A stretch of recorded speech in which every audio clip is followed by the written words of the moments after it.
আমার সোনার বাংলায় বৈষম্যের ঠাঁই নাই প্রতিপাদ্যে সরকারি চাকুরিতে বিভিন্ন কোটা পদ্ধতি বাতিলের দাবিতে সারা দেশের মতো নীলফামারীর সৈয়দপুরেও আন্দোলন করেছে সাধারণ শিক্ষার্থীরা। শুক্রবার বেলা ৩টায় শহরের শহীদ ডাক্তার জিকরুল হক সড়কে মানববন্ধন কর্মসূচির আয়োজন করা হয়। এতে বক্তব্য রাখেন রাশেদুজ্জামান, রিফাত সান, রাজু ইসলাম এবং সিয়াম।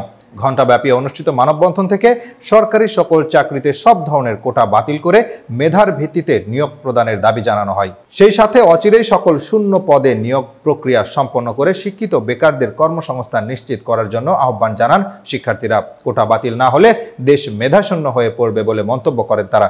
কোটা বাতিলের দাবি দেশব্যাপী চলমান আন্দোলনের সাথে একাত্মতা ঘোষণা করে এতে এখনো পর্যন্ত যে সকল ব্যক্তি নিহত ও আহত হয়েছে তাদের ক্ষতিপূরণ দেওয়ারও দাবি জানান শিক্ষার্থীরা।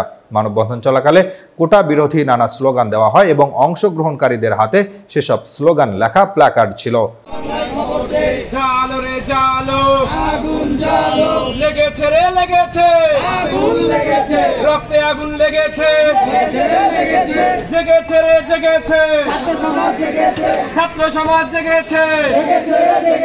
সারা বাংলায় খবর দে, কোঠা কোঠার খবর দে।